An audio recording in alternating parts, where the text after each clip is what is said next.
Okay, so let's look here where we left off in class is right around the bacteria. So bacteria divide by binary fission. Remember, they divide very rapidly by binary fission. Most bacteria in a colony are genetically, what are they? Genetically identical, right?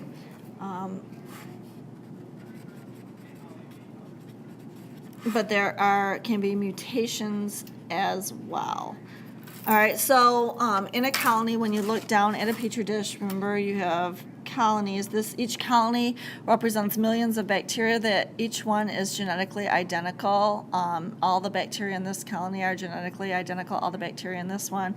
But you can also have random mutations. So it gives you some information about mutation rates. You don't have to memorize this or anything. It just shows you how fast it occurs. That there are a lot of mutations. A spontaneous mutation rate of 1 times 10 to the negative 7 mutations per gene per cell division. So what does that mean? About 2,000 bacteria per day in the human colon have a mutation in any one gene. All right, so that's a lot. So about 9 million mutant E. coli are produced in the human gut each day. It's a lot of bacteria that have a mutation. So they mutate very rapidly because of these mutations. So then the individual bacteria that are genetically equipped the best for the local environment clone themselves faster than those less fit. So the ones that have traits that allow it to survive in the environment better divide faster, and then there becomes more of them in the population. And the population changes, then that will shift.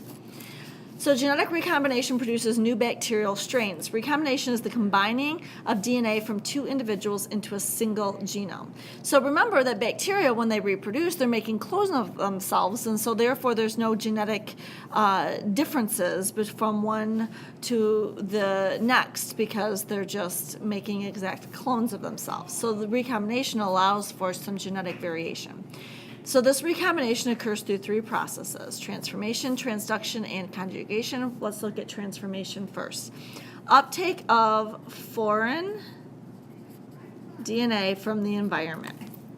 So bacteria are unique that they have surface proteins that specialize for the uptake of DNA.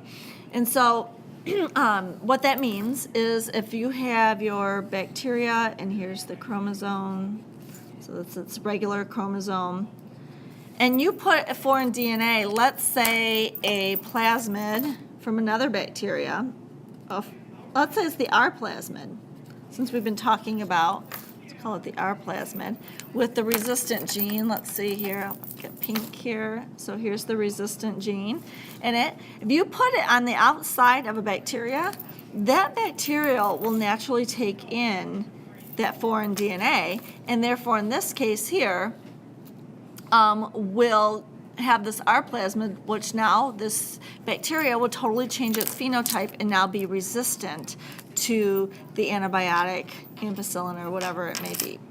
E. coli can be induced to take up DNA if grown in a relatively high calcium ion concentration. So the calcium ion concentration actually helps to take in the foreign DNA.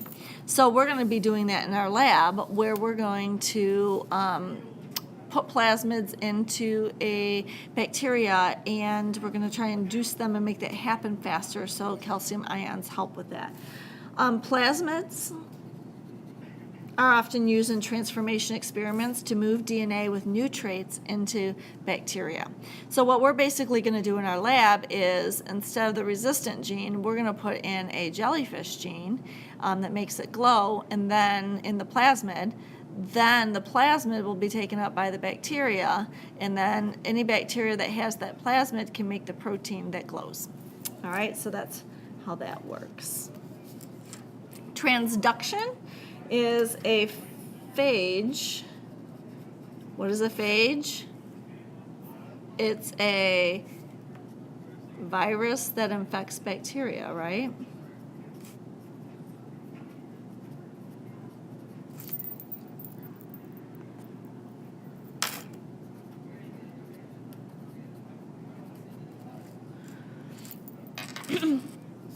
Virus that infects bacteria. And so then it carries bacterial genes from one host cell to another. So here's the bacteria, and remember that when a phage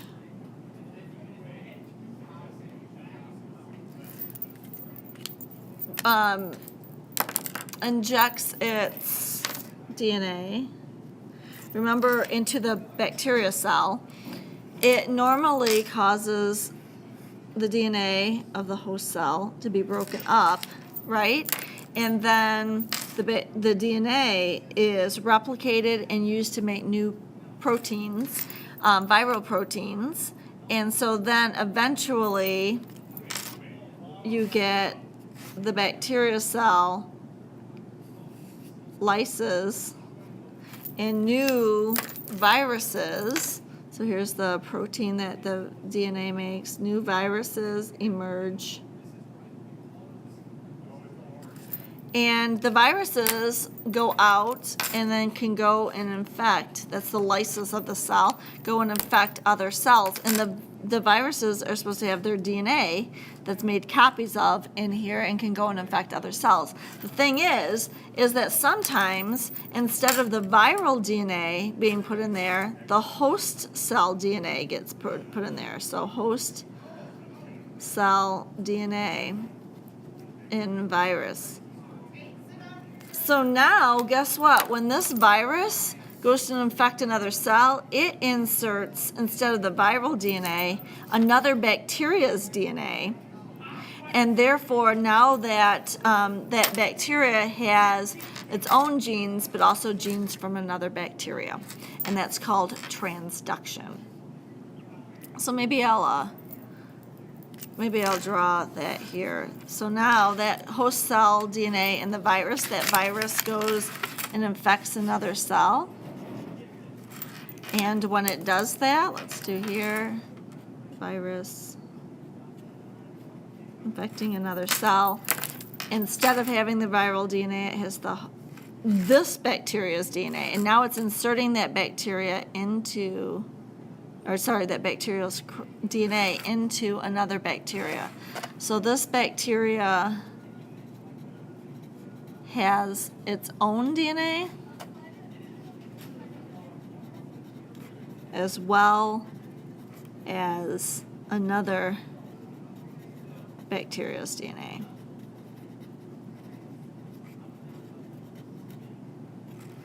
Because of that virus. So it's the mistake. So that's called transduction. And the last thing is conjugation. Bacteria cells are temporarily joined and transfer genetic material.